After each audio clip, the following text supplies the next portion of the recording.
हाँ, मतलब ये है कि आप सिंगर के साथ एक अच्छी एक्टर भी हैं। हाँ, मतलब आवाज़ की एक्टर, हाँ। कभी रंगमंच किया? खूबसूरत होती तो मैं हीरोइन नहीं होती।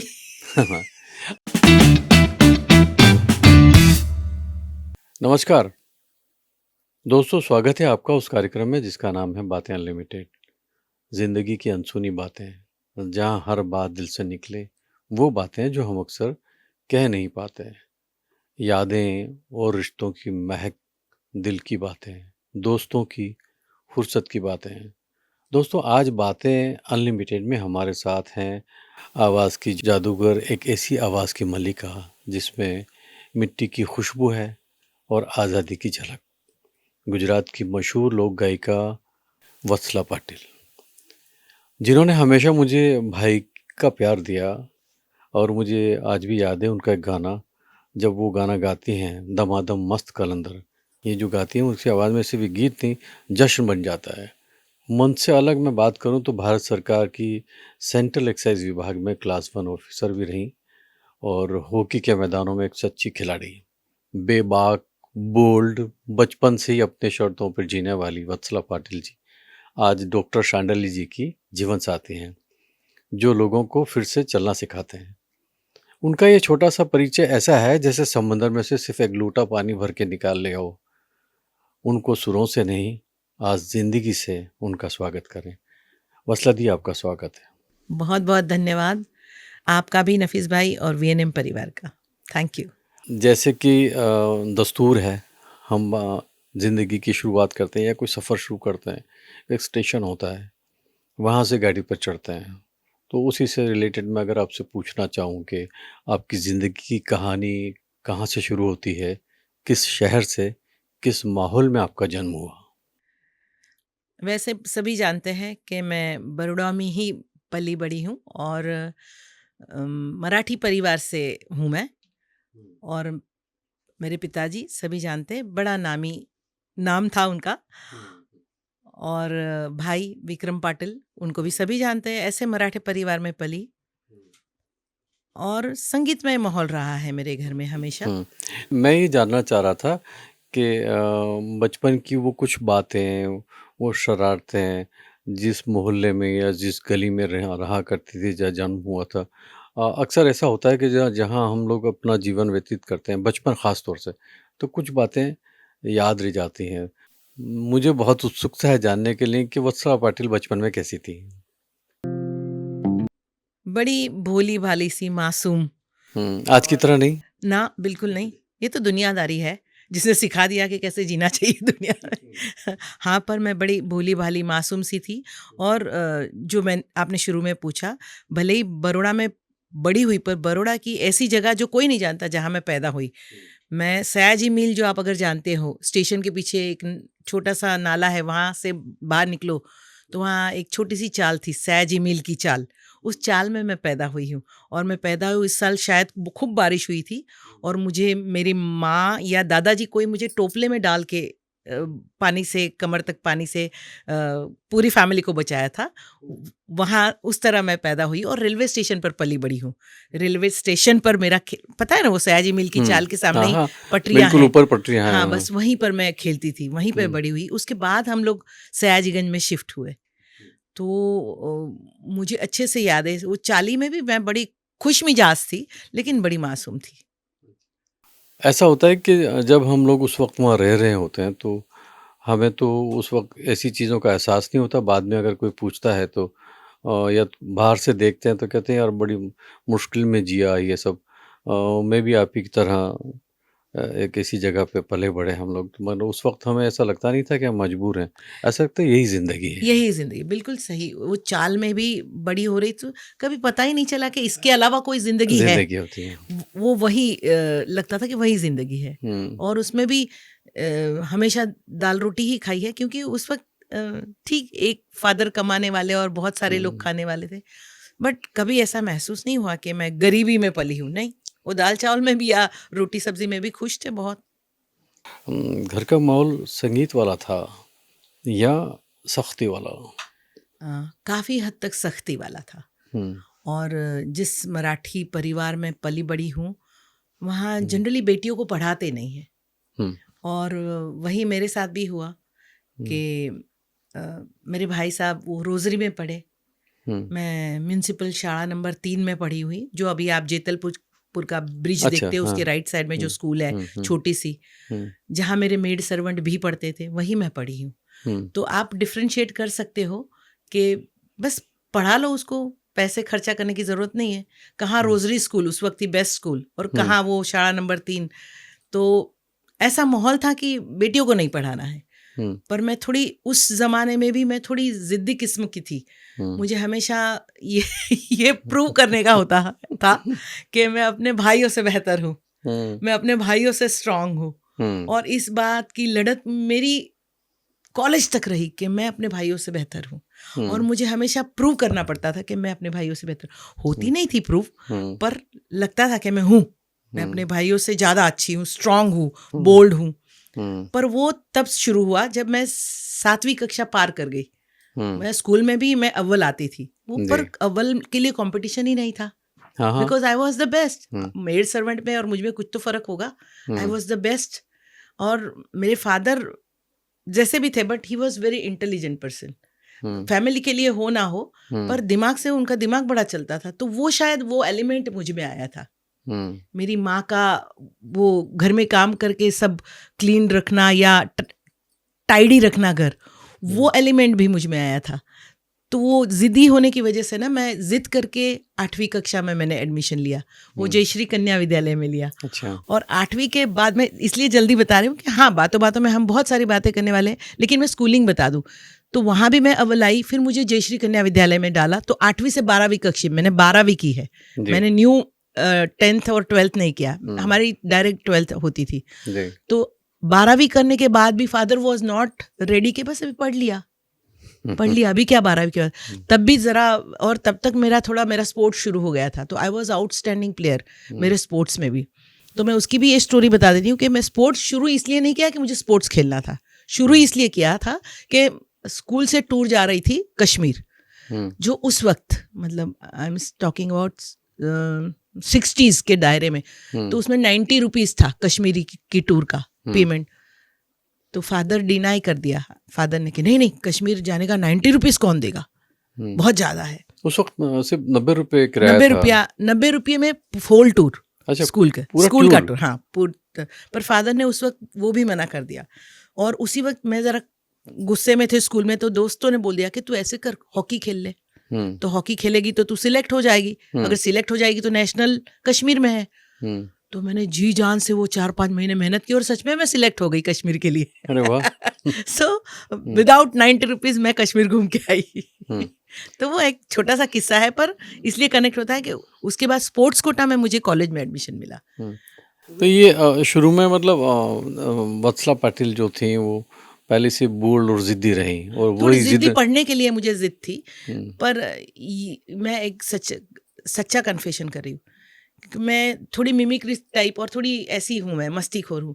तो उसी में मुझे सामने वाले का क्या अच्छा एलिमेंट है वो मुझे कॉपी करना अच्छा लगता है। बुरा भी करती हूँ, पर अच्छा क्या है उसमें वो मैं कॉपी करती थी। आपने जिक्र किया कि मैं भाइयों से कंपटीशन करना चाहती, तो आप थोड़ा सा वो बताइए कि कितने भाई थे और सभी भाई क्या करते थे, और वो क्या था जिनके साथ आप उनके साथ कॉम्पीट करना चाहती थी। दादा है, विक्रम दादा है, तो बड़े राजकुमार टाइप पलते थे हमारे घर में। तो दादा आया मतलब चलो दादा को मालिश कर दो बालों में, दादा के नाखून साफ कर दो, दादा को पैर दबा के दो, दादा अभी बहुत रियाज करके आया थोड़ा हाथ मालिश कर दो। और हम बड़े शिद्दत से और प्यार से करते भी थे दादा की, क्योंकि हम खुद भी मानते थे कि दादा बड़े भाई को कहते हैं मराठी दादा में। हमारे विक्रम पाटिल इज दादा फॉर मी। तो आई विल हम भी दादा ही कहते हैं दादा, मैं विक्रम दादा को दादा ही कहती हूँ। तो बड़े शिद्दत से मैं दादा की सेवा भी करती थी, और सेवा करते करते वो आ जाता है ना कि मुझे भी ऐसी सेवा लेनी है, मुझे भी कोई अटेंड करे, मुझे भी करे। तो वो थोड़ा शायद चुभता होगा, और हमेशा दादा को आज हेमा मालिनी के साथ प्रोग्राम करके आए, आज जाकिर हुसैन के साथ प्रोग्राम, तो वो कहीं ना कहीं लगता था कि मैं क्यों नहीं इसके अंदर। और दादा के गरबे के शो होते थे, तब हमको मम्मी पापा छोटे भाई थे राजू, हरीश और सुरेखा, तीनों छोटे थे और मैं सेकंड नंबर बड़ी। तो मुझे सौंप देते थे और दोनों माँ बाप शो के लिए जाते थे, तो हमको बाहर से लॉक मार के जाते थे। तो ये उस वक्त भी चुभता था मुझे कि अरे हमको लॉक करके, फिर हम वो आवाज़ सुनते थे गरबे की कि हम कहीं बाहर ना निकल जाए, इसके लिए शायद वो हमारे प्रोटेक्शन के लिए, पर वो मुझे चुभता था। अच्छा, ये तो बात की आपने घर वालों की बात, बड़ी इंटरेस्टिंग है। और जैसे घर का जो भाई बहनों का कंपटीशन होता है, तो वो सभी घरों में तकरीबन हाँ, होता है वो छोटा मुझे मोटा। लगता है सिबलिंग राइवलरीज उसको ही हाँ कहते हैं। वो होता है, हाँ, लेकिन कहीं ज़्यादा कहीं कम होता है। या। दूसरा ये कि घर वालों ने कभी रोका नहीं आपको कि आप हमेशा लड़कियों को ऐसा नहीं करना चाहिए? जैसे अभी आपने कश्मीर की बात की, तो उस ज़माने में तो लड़कियों को इतनी दूर भेजना मुनासिब नहीं समझा जाता था। बिल्कुल, मुना पर क्या हुआ उस वक़्त, मैंने हॉकी इतनी अच्छी खेल ली थी, मैं सच में कह रही हूँ। आप मेरे पुराने हॉकी का रिकॉर्ड चेक करोगे तो I was among the best नहीं, मैं लड़कों के साथ कंपैरिज़न होती थी मेरी। जी। तो बेस्ट रहती थी, तो मुझे ऐसे लगता, मुझे सिलेक्ट भी हुई और उनको लगता था कि चलो फ्री में घूम के आ रही है तो कोई बात नहीं। और मैं जिस ट्रुप में जा रही थी वो लड़कियों का ही ट्रुप था, लड़के नहीं थे उसमें, अच्छा, इसीलिए शायद अलाउ किया होगा। ओके। ये ओके, था। ज़्यादातर मैंने सुना है कि आप लड़कियों से ज़्यादा लड़कों के साथ ज़्यादा खेलती थी। मैं पर वो यूनिवर्सिटी में आने के बाद, और कंपैरिजन भी मेरी लड़कों के साथ होती थी कि हुँ, बहुत अच्छा खेलती है ये लड़की। और मैं हुँ, सब इंटरनेशनल कैंप भी अटेंड करके आई हूँ, तो सभी मुझे उसी तरह कंपेयर करते थे कि नहीं ये लड़कों वाला गेम है इसका। और मैं सच्ची कहती हूँ, मैंने उस वक्त मेहनत भी खूब की थी। सुबह 4 बजे उठ के मैं जाती थी, 6 बजे घर आना, भाग भाग के तैयार होके फिर स्कूल जाना, डांडिया बाजार, हुँ, फिर डांडिया बाजार से फिर से साइकिल लेके 12:30 बजे आना। फिर खाना बनाना मुझे मम्मी ने पहले से ही कि चलो सब्जी बघार दो, रोटियां बना दो, अन्ना आने वाले हैं, तो मतलब वो सब भी मुझे आप रिस्पॉन्सिबिलिटी थी। बनाती थी या या ऑर्डर नहीं, करती थी? बनाती थी मैं बनाती कायदे थी। से, क्योंकि मैं ही बड़ी थी ना, हुँ। छोटे भाई भाई अच्छा, बहन सब थे। भाई-बहनों में आप सबसे बड़ी हैं? हाँ, बड़ी हूँ मैं, विक्रम दादा के बाद मेरा नंबर आता है अच्छा, और हाँ। मेरे बाद सिस्टर है और 2 ब्रदर है, तो हुँ, तीनों छोटे।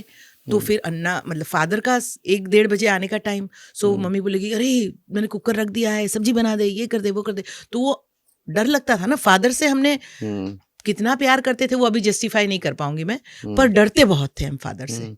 कि अरे फादर आएंगे। और फादर वो शख्सियत थी कि प्यार में पता नहीं, पर मार में हमेशा इक्वल कंट्रीब्यूशन होता था मेरा। मैंने I think among all 5 brothers and sisters मैंने अपने फादर का मार सबसे ज़्यादा खाया है। जी। और इसलिए मुझे उनका डर भी लगता था, पर मैं आई थिंक मैं बोल भी देती थी उनको। I was the only one, क्योंकि ऐसी हिम्मत नहीं हुई कि मुझे 8वीं स्टैंडर्ड में पढ़ना है, मुझे पढ़ना ही है, मुझे एडमिशन चाहिए। वो हुँ, बोलने की, या 12वीं के बाद मुझे कॉलेज जाना है, नहीं मुझे जाना है। हुँ, वो बोलने की और किसी में हिम्मत थी मेरे अलावा। हुँ, तो वो थोड़ा बोल्डनेस था मुझ में। और जैसे मैं एक बहुत प्यारा प्यारा नहीं, पर एक फादरली इंसिडेंट बता रही हूँ कि हाँ, बहुत बार मेरे पीछे पीछे आते थे कि ये हुँ। किसी लड़के के साथ चक्कर तो नहीं है इसका ये। अच्छा, पर मेरा ना दिमाग पहले से तय था कि हुँ, प्यार व्यार के चक्कर में पड़ने का नहीं, तो ये मेरे फादर कहीं मुझे बाहर नहीं जाने देंगे। तो अच्छा। एक बार मैंने देखा कि मेरे पीछे पीछे आ रहे हैं, तो मेरे पास साइकिल थी, मैंने रोका और फिर मैंने बोला अन्ना इधर आओ, मैं किसी से हुँ, प्यार नहीं करूंगी, तुम हुँ, बोलोगे उधर शादी करूंगी, तो अच्छा। मेरे पीछे आने की जरूरत नहीं। सो ये इंसिडेंट भी हाँ, मतलब यूनिवर्सिटी यानी में सीसी मेहता हॉल के पास मैंने रुका के उनको बोला कि हुँ। Anna don't do this with me, मेरे साथ पीछे-पीछे मत आना कर। बंद कर दें, अन्ना को हाँ, आपने कहा। हाँ, कि मेरे पीछे मत आना, मैं किसी से प्यार नहीं करूँगी हुँ, और मुझे सिर्फ ज़िंदगी जीने की है। हुँ, आई लव माई स्पोर्ट्स, तो हुँ। मुझे वो खेलने दो। फिर अ, उन्होंने मुझे बच कभी डिस्टर्ब नहीं बचपन किया। बचपन की इतनी खूबसूरत बातें होती हैं। मैं ऐसा सोचता हूँ बचपन ऐसा है जो हमें आखिर तक याद रहता है और वो वापस नहीं आता। अगर उस वक़्त सोशल मीडिया होता तो आपकी कौन-सी शरारत वायरल होती? लड़कों को पीटने की। न वो तो मैं बहुत आसानी से लड़कों को पीटती भी थी। हुँ, और वो पिट भी जाते थे? पीटे क्यों नहीं? मैं तो हॉकी लेके फिर मतलब शुरू हो जाती थी। हुँ, वो आज भी है मेरा वो दिमाग के कोई मगजमारी कर, और ये ज़रूरी नहीं कि वो मुझे छेड़ा इसलिए पीटते थे। हुँ, किसी को भी छेड़ा तो मैं पीट देती थी। अच्छा। हाँ, मुझे ऐसा हुँ, ज़रूरी नहीं था, मैं किसी के लिए भी आई विल टेक स्टैंड। हुँ, हमेशा के इसको, अच्छा इसको छेड़ा तूने, और हुँ। मैं ऐसे हाथ पैर पकड़ के उसको पानी में भिगो को भी आती थी। मटके फोड़ में भी मैं मटके फोड़ने जाती थी, फुग्गा हुँ, फोड़ में भी मैं लड़कों के पीछे भागती थी। हुँ, लड़कों की हिम्मत नहीं थी, या तो मैं इतनी बोल्ड थी या तो फिर अन्ना पाटिल से डरते थे, पर हुँ, मैं इतनी बोल्ड थी। हुँ। अन्ना पाटिल से डरते थे वो तो बात समझ में आती है, लेकिन वत्सला पाटिल से भी डरते थे। तो ये आपके बचपन की जो शरारत थी, तो मेरे ख्याल से अगर उस वक्त सोशल मीडिया होता हुँ। तो ऐसी एक पोस्ट आती कि वत्सला पाटिल ने लड़कों को पीटा। पीट दिया, लड़कों को पीट दिया, हम्म। आज आज ये बखेड़ा कर दिया। आपको अफसोस नहीं होता कि मैंने ऐसा लड़कों के साथ में ऐसा दुर्व्यवहार किया उनको, नहीं, पर मुझे ऐसे लगता है जैसे जबकि उन्होंने कोई गलती भी नहीं की, जरा सी न कोई बात हुई और आपने नहीं, पीट नहीं, दिया। गलती करते थे तभी मारती थी। और हम्म। मैं आपको बता दूँ, गलतियां किस प्रकार की होती थी, आपको क्या? मतलब छेड़ दिया या लड़के कभी ज़रूरी नहीं है कि कोई डायलॉग मार के ही छेड़े। हम्म। उनका लुक ऐसा होता था, हम्म। है ना? कि ऐसे लुक ऐसे दिया, मैं पूछूँ क्या देख रहा है इस तरह? हैं? क्या देख रहा है मेरी तरफ? हम्म। नहीं देखी है लड़की? हम्म। नहीं, तेरे जैसी नहीं देखी है। जवाब तो नहीं, आएगा ना सामने से। मैं कहूँ कि वो जो लड़का है बेचारा, वो देख रहा था तो शायद ये सोच रहा होगा कि देखो ये लड़की होके कितनी बोल्ड है और हॉकी खेल रही है, तो आप ये क्यों समझती थी कि वो मेरी तरफ किसी और नज़र से देख रहा है? मेरे तो दोस्त ही ज़्यादा थे, गर्लफ्रेंड्स से ज़्यादा दोस्त ही थे, क्योंकि मैं हमेशा ये मानती हूँ तो दोस्तों कि को पीटती थी? दोस्तों को कैसे पीटूंगी? दोस्त तो मेरे बहुत, आई लव माय फ्रेंड्स। हाँ, एक आध ऐसा दोस्त जो याद रह गया हो कि जिन्होंने बहुत सपोर्ट किया आपको? नहीं, हमेशा मैंने, मेरी जितनी भी दोस्त है उन्होंने हमेशा मुझे सपोर्ट किया। और मैं हमेशा मानती हूँ कि फीमेल फ्रेंड से मेल फ्रेंड्स ज़्यादा हेल्पफुल होते हैं, और वो हमेशा ज़्यादा केयर करते हैं। इंटेंशंस भी ज़रा मैं बहुत इन अ वे, मुझे किसी ने बोला कि तुम तो बहुत विटी हो वत्सला। मैं कहा तो ये कॉम्प्लीमेंट है मेरे लिए, मैं ऐसी हूँ तो मेरे लिए कॉम्प्लीमेंट है। मैं जज करती हूँ सामने वालों को जी। कि हाँ ये एक्सपेक्ट करते हैं कि मैं ये ऐसा बिहेव करूँ। आज मौका है कि उन दोस्तों में से किसी दोस्त को याद जो आज भी आपके साथ हो या याद रहा हो, कोई ऐसा पर्टिकुलर दोस्त याद है अभी जो, या आज भी आपकी दोस्त आपके साथ में वो दोस्त है? हाँ, मेरे एक दोस्त है, अहमदाबाद में है। हम्म। नाम लेना उचित नहीं समझती, पर फिर भी है, वो डिपार्टमेंट से ही थे। हम्म। 1-2 ऐसे दोस्त हैं जो हॉकी में भी मेरे परम नहीं, मित्र रहे। बचपन का दोस्त, वो बचपन से जो आप जिनको साथ रहती थी, जिनकी सपोर्ट से दूसरों को पीट दिया करते थे। मैंने ख़ैर पीटने में किसी का सपोर्ट नहीं लिया। I was bold enough to do my job by myself, तो उस तरह मैंने सपोर्ट नहीं लिया। पर दोस्त मेरे बचपन में भी थे ऐसे कि जो मेरे लिए स्टैंड लेते थे कि नहीं ये सही बोल रही है। और मतलब साड़ी पहन के एक बार मैं ऐसे कॉलेज में बहुत कम साड़ी पहनी, पर एक बार जा रही थी तो पीछे सीटी मार के क्या लग रही है ऐसे, मैं कहा इधर आ। और उसके कम नसीब से वो बैंग हो गया एक रिक्शा वाले से, तो मैं पास में गई, जोरदार चाटा लगाया, मैं कहा अब इसको मारो, कोई प्रॉब्लम नहीं है, मेरे सामने देखता था इसलिए आपके रिक्शा को बैंग हुआ है। मतलब खुद तो मारती थी, नहीं, मैं दोस्तों से एक थप्पड़ पिटवाती मार के थी। मैं चलती बनी और रिक्शा वाले को बोल के गई तुम्हारा इससे पैसा वसूल करना, इसी ने मेरे को छेड़ा है और मेरे सामने देखता था ना, इसलिए आपके साथ बैंग हुआ ही है। तो ये इस तरह का मेरा नेचर रहा है, थोड़ा बोल्ड एंड थोड़ा गुजराती में क्या अक्खा बोली छा छोकरी, अक्खा बोली। अक्खा बोली, जैसे जिसको सुनना चाहता है सुना देती थी मैं। चलिए, बचपन में से थोड़ा बड़े हो जाएं, हाँ प्लीज। क्योंकि बचपन में तो आपका बहुत शरारतों से भरा बचपन रहा शरारत, है। बोल्ड, मस्तीखोर, मतलब कोई कपल बैठा है और कोई शरत लगाए कि इसके बीच में बैठ के दिखा, तो हाँ चलो चलो ओ कपल जरा हट जाओ, मेरी शरत लगी 50 रुपए की, बीच में बैठ के फोटो निकाल ली कि बस ठीक है अभी मैं जीत गई 50 रुपए, थैंक यू, ऐसी भी शरारत तो करती। संगीत का माहौल आपके घर में रहा क्या? दादा जो थे विक्रम पाटिल, वो तो शुरू से संगीत से जुड़े रहे हैं। मतलब शास्त्रोक्त रीति से, मतलब प्रॉपर उनके टीचर आते थे और वो सीखे हुए थे। सो मैं उनको संगीत में बड़ा मतलब great, he was really legend. मैं मतलब साष्टांग नमस्कार कर सकती हूँ उसको कि वो उतने पढ़े लिखे थे, पर मुझे पढ़ाने लिखाने में इंटरेस्ट नहीं लिया फादर ने। अगर मैं होती तो मैं आईपीएस होती या आईएएस होती, मैं उस वक्त भी, पर आईपीएस आईएएस ये तो पता भी नहीं था, वो तो अभी पता चल रहा है मुझे। पर मुझे वो भी नेगेटिविटी पॉजिटिव लगती है, क्योंकि अगर उन्होंने ये नहीं किया होता तो आज मैं ये नहीं होती। वो negativity becomes a positive for me. बचपन एक बहुत ही बढ़िया रसपद के बजाय चर्चास्पद कहूँगा मैं क्या रहा, और जिसको आपने बहुत एंजॉय किया। तो अब वो शब्दों का तो मैं नहीं आपके आगे नहीं लगा सकता, लेकिन हाँ, शरारती थी। इतनी शरारतें होने के बाद में ऐसा बच्चे को किसी को दिखाया जाए कि क्या ये संगीतकार बन सकता है, तो लोग ज़्यादातर कहेंगे कि नहीं नहीं, इनको तो संगीत से क्या लेना देना। तो आप अचानक इन इतनी शरारतों के साथ में संगीत में कैसे आ गई? मैं बड़ी सेवाभावी रही हूँ। हुँ, मेरे घर में बहुत अच्छे-अच्छे कलाकार आते-जाते रहते थे, हुँ, जिसमें पुरुषोत्तम भाई, आशिद भाई, अहमद हुसैन, मोहम्मद हुसैन, मिताली मुखर्जी, फिर एक पारसी गायिका है गुज़ल, अम, मैं भूल गई उनका नाम, पर बहुत सुंदर गाती है। ये सब मेरे घर में रिहर्स करते थे। हुँ, कुमार गांधर्व मेरे घर 2 साल रह चुके हैं। तो ये सब रिहर्सल में मैं इनकी ना सेवा करती थी हुँ, बहुत, हुँ, खाना खिलाना, हुँ, नाश्ता करवाना। हुँ, पर वो जो गाते थे या रियाज़ करते थे या प्रैक्टिस करते थे ना, वो मैं बड़ा जल्दी आत्मसात करती थी। जी, मैं मुझे याद रह जाते थे वो कंपोज़िशन या वो बातें, वो गीत, और मैं बहुत प्यार से और मुझे याद करके मैं वो गा के सुनाती थी दादा को कि देख आज हुँ, वो उन्होंने ये गाया ना, मुझे याद आ गया। अच्छा, हाँ, तो उस तरह मैंने गाना सीखा है, मुझे कायदे से सिखाया नहीं है। हुँ, मैं अपना अगर गुरु मानती हूँ, विक्रम दादा ने मुझे जो भी सिखाया गरबा वगैरह, हुँ, तो वो विक्रम दादा ने सिखाया। तो मेरे स्टेज के गुरु हैं प्रफुल्ल दवे, और हंसाबेन को मैं हमेशा देखती थी कि वो कैसे गाते हैं, वो हुँ, माइक के क्यों दूर जाती है, क्यों पास आती है, वो सब टेक्निक या वो जो ट्रिक्स मैंने सीखी है, वो ऑन हुँ, स्टेज सीखी है मैंने। मुझे सिखाने वाला दादा ही था, हुँ, पर आई थिंक मैंने वो ऑब्जर्व करके ज़्यादा सीखा है गाना, हुँ, और सुन के। इसलिए मैं खुद को कहती हूँ मैं सबकी एकलव्य थी। हुँ। दादा से प्यार भी बहुत करती थी, लड़ती भी मैं बहुत थी? बेहद प्यार करती थी दादा से, लड़ती भी थीं? बहुत ज़्यादा लड़ती थी, और मैं दादा की वजह से बहुत मार भी खाया है।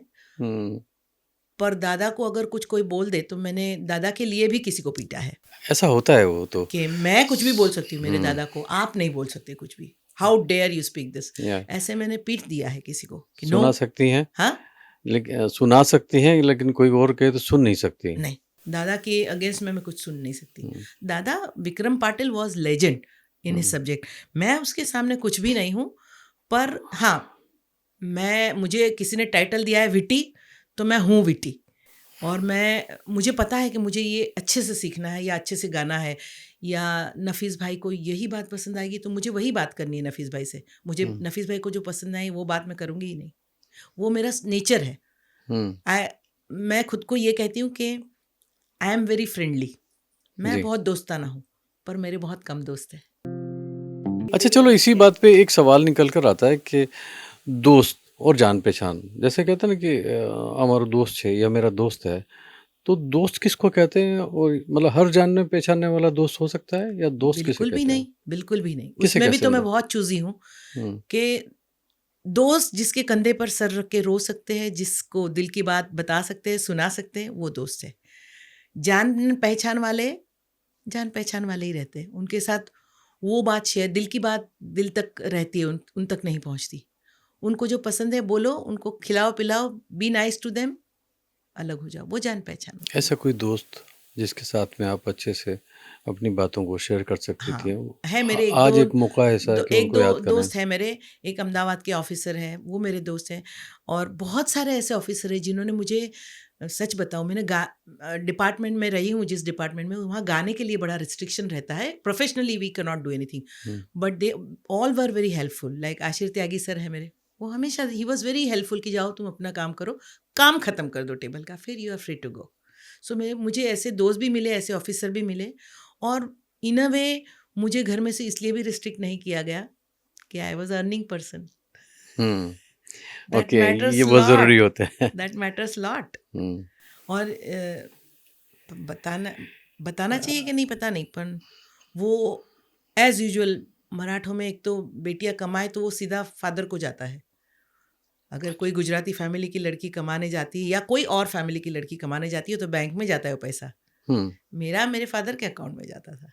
अच्छा, हाँ, तो ऐसा ये सिस्टम मराठी फ़ैमिलीज़ में है। मैं अपने घर में देखा है। तो जनरली मराठी लड़कियाँ थोड़ी सरेंडर, सबमिसिव होती है, दो मैं थी नहीं, पर मुझे वो फ्रीडम चाहिए था। हुँ, अंदर से मुझे वो फ्रीडम चाहिए था घूमने-फिरने का या खेलने का या गाने का। हुँ। तो इसलिए मुझे लगता था कि अगर ये दे के मुझे फ्रीडम मिल रहा है तो ले लो। अच्छा, आपने मतलब एक एक ऐसा मैंने अपनी तरीक़ा फैमिली को निकाला है। ब्राइब किया। आज जिस वत्सला पाटिल को हम जानते हैं, तो मशहूर लोक संगीत की गरबा गाने वाली या और फ़ोक सॉन्ग के लिए जानी जाती हैं आप। ठीक है, वो पहला कौन-सा गाना था, कौन-सा लोकगीत था जो आपने सबसे पहले स्टेज पे या किसी फ़िल्म में कहीं गाया जो बहुत मकबूल हुआ हो? हाँ, मैं उस वक़्त दादा ने मुझे सिलेक्ट किया था गरबे के लिए, और मेरा पहला गाना महिसागर नी आ रे जो प्रफुल्ल दवे जी ने एक छोटे से कैसेट में रिकॉर्ड करके प्रोड्यूसर डायरेक्टर को सुनाया और वो गाना उनको बहुत पसंद आया और फिर मुझे फिल्मों में मिला वो गाना महिसागर नी आ रे ढोल बागे से और लीली लैमडी रे वो गाना आज भी बड़ा पॉपुलर है।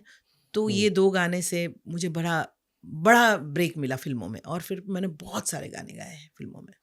और मैं ये भी ऐड करना चाहूँगी उस वक्त सिंगर थे दिवाड़ी बेन भिल, मीना बेन, दमयंती बेन, पर एक मुझ में एक खास मैं खुद की लाल नहीं करी पर बता रही कि मुझ में एक क्वालिटी है कि मैं सीखती बहुत जल्दी हूँ कोई गाना सिखाना है और ये फोक सिंगर होने की वजह से इनको वो एडॉप्शन शायद या तो मुझ में वो एलिमेंट देखा कि मैं थोड़ी नॉटी थी उस वक्त भी कि गाने में अगर सपोज एक हीरोइन को शराब पी के गाना है तो वो मैं एक्ट कर लेती थी। अच्छा। और हाँ तो ये थोड़ा डिफिकल्ट होता होगा दिवाली बहन के लिए या ये फोक सिंगर के, तो वो मुझे फिल्मों में या एक गाना है हीरो को छेड़ना या हंसना है हंसना है तो वो आई वॉज माहिर इन दैट। तो इसकी वजह से ना फिल्मों में मुझे 2-3 नॉटी सॉन्ग्स ये सब मुझे मिलने लगे फिर आउटराइटली मुझे, क्योंकि मुझे लगता है कि उस वक्त हिंदी फिल्मों की सिंगर शायद उनको महंगी लगती होगी, शायद मैं ये नहीं कहती महंगी लगती होगी, तब तो अलका याग्निक और साधना जी भी बड़े पॉपुलर थे गुजराती फिल्मों के लिए, आशा जी ने भी गाया है, पर एक तो गुजरात की सिंगर थोड़ा लोगों ने मेरी आवाज़ एक्सेप्ट की थी इसलिए मुझे वो गुजराती फिल्मों में फटाफट गाने मिलने लगे। हाँ, मतलब ये है कि आप सिंगर के साथ एक अच्छी एक्टर भी हैं। हाँ मतलब आवाज़ की एक्टर। हाँ कभी रंगमंच किया? खूबसूरत होती तो मैं हीरोइन नहीं होती। अच्छा, दूसरा ये था कि अब जब इतनी सारी बातें हो रही हैं तो वो पहला जो सॉन्ग आपने फिल्मों में गाया था अगर थोड़ा गुनगुना दें। अच्छा, एक लाइन आपने मुझे कहा था पर वादा किया था कि आज गाने का नहीं है, लेकिन अब क्या करें वत्सला सामने है तो कुछ रहे।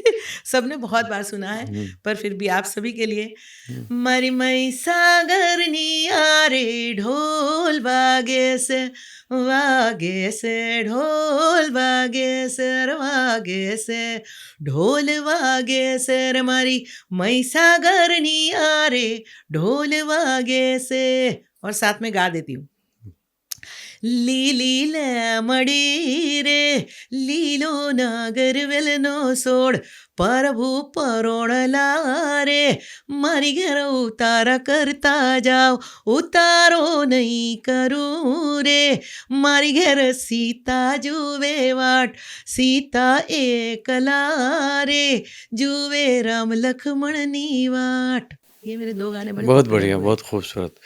सही में ये पहले गाने थे लेकिन बहुत मशहूर गाने थे आपके। अगर मैं ये कहूँ आपसे कि जब आप अफसर बनी क्या लगा कि जिंदगी ने रफ्तार पकड़ ली? उस वक्त तक ना मैं थोड़ी सी इनोसेंट थी, ये तो नहीं लगा, पर हाँ मैं आफ्टर ग्रेजुएशन तुरंत मैं राजस्थान बैंक में मुझे जॉब मिल गई थी। अच्छा, शुरुआत में? हाँ शुरुआत में राजस्थान बैंक में आई वॉज क्लर्क, और उसी वक्त स्पोर्ट्स का एक इश्तिहार आया था जिसमें मेरे एक पड़ोसी थे, अरे यार मैं उनका नाम भूल गई पर मैं उनको हमेशा नमस्कार करती हूँ जिनकी वजह से मैं उस मकाम पर पहुँची। तो वो हमेशा मैं सयाजीगंज में जहाँ अन्ना का घर था वहाँ से पास होते थे तो वो मुझे हमेशा स्कर्ट में देखते थे, so he knew that I am some sports person. तो वो घर पे आए और बोले कि तुम्हारी वो जो बेटी है ना जो स्कर्ट में होती है वो स्पोर्ट्स खेलती है, तो स्पोर्ट्स का एक इश्तिहार आया है गवर्नमेंट का, तो अगर उसने ग्रेजुएट कर लिया है तो उसको बोलो अप्लाई करे। तो उन्होंने वो तो नेशनल खेलने गई, फादर वॉज लीस्ट इंटरेस्टेड, उनको बिल्कुल इंटरेस्ट नहीं था कि क्या चल रहा है, कोई आ रहा है उसके बारे में पूछ रहा है। तो माँ के पास बोले उनको पूछो, तो माँ के पास गए तो माँ ने एक बैग खोल के दे दिया कि इसमें जो भी है ले लो, सर्टिफिकेट थे उसमें। तो उन बेचारे ने खुद वो मेरी एप्लीकेशन लिखी, खुद वत्सला की साइन की, खुद सर्टिफिकेट की कॉपी की और वो निकाल के मेरे डिपार्टमेंट में अप्लाई किया उन्होंने।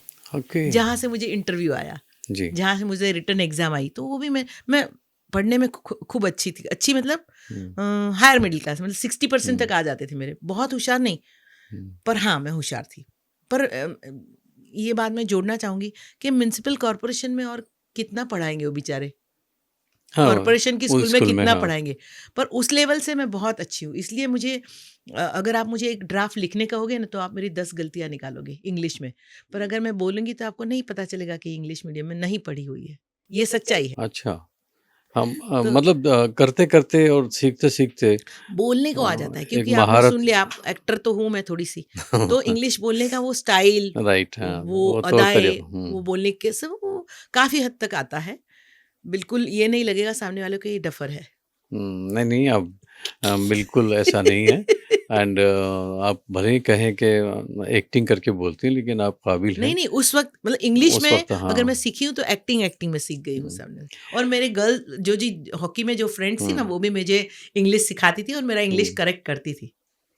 अच्छा, अभी जहाँ आपने नौकरी की, वो सख़्त सिस्टम वाला एक दफ़्तर है और उसी में एक नरम संगीत, है ना? दोनों विरोधाभासी हैं। तो ये दोनों साथ-साथ कैसे चले?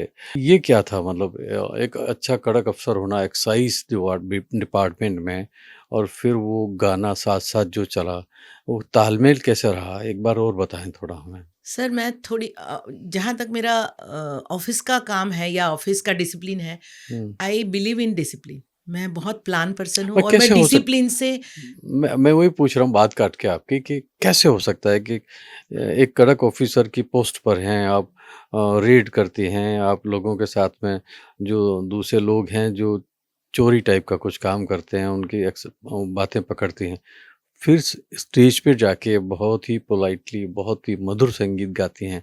ये सर कैसे सर इसके 2 पहलू हैं। हुँ, एक तो ये है कि मैं ऑफ़िस में होती हूँ ना, तो सिर्फ़ ऑफ़िसर होती हूँ, सिर्फ़ ऑफ़िसर। हुँ, फिर आप मेरे ऑफ़िस में आके मुझे ये नहीं कीजिए, आप मतलब एनीबॉडी, एनी हुँ, इंडस्ट्रियलिस्ट जो मुझे जानता है एज़ एन आर्टिस्ट हुँ, कि वत्सला बहन हमने आपको गाने गाते घर पे आपे आके मुझे ये हुँ, संगीत वाली बात बताना, अभी किस काम के लिए आए वो बताओ? हुँ, मैंने कभी भी अपना गाने का profession with industrialist hmm, mix नहीं किया, नीदर आई हैव आस्क्ड, मतलब मैंने कभी ये नहीं बोला कि मेरा ये शो है, मुझे स्पॉन्सर दो। हुँ, ये है ना एक पहलू उसका कि हाँ, स्पॉन्सर चाहिए हमें। जी, मैंने वो कभी नहीं बोला। आज तक मेरा रिकॉर्ड है कि हुँ, कोई इंडस्ट्री वाला ये नहीं बोल सकता, मतलब मेरे 38 या 39 साल की कैरियर में कोई ये नहीं बोल सकता वत्सला बेन ने हमसे एडवर्टाइज़ माँगी, कोई भी नहीं बोल सकता। कभी किसी ने आके कहा हो क्या मैं आपको बहुत बड़ा शो दे रहा हूँ, मेरा ये 2 गलत काम है वो ठीक कर दो? सर मेरे से ना आने से पहले ना बाहर इंडस्ट्रियलिस्ट भी पूछते थे ऑफिसर को कि आज मूड ठीक है तो अंदर बात करने जाए।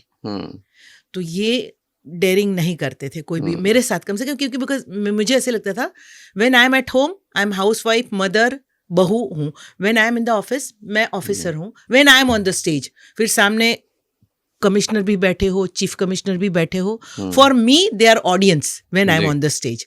और मैं और एक बात बता दूं, हुँ, तो ये दूसरा पहलू है कि मैं जब एक आर्टिस्ट होता है ना सर, उसमें कहीं ना कहीं सरस्वती का वास तो है ही, आप भी मानोगे, जी, बिल्कुल। है ना? तो बोली में भी वो होता है हुँ, और गाने में भी होता है। सो मैं उनको इन्फ्लुएंस करती थी कि अरे हुँ, आपने कल बहुत अच्छा गाया। अगर मेरे चीफ कमिश्नर मुझे कहेंगे कि वत्सला हुँ, जी कल आपने बहुत जमाया प्रोग्राम, हुँ, दिल से थैंक यू सर। उनको मैं ये थोड़ी बोल सकती हूँ कि सर यहाँ ऑफिस की बात करो ना, ऐसे नहीं बोल हुँ, सकती।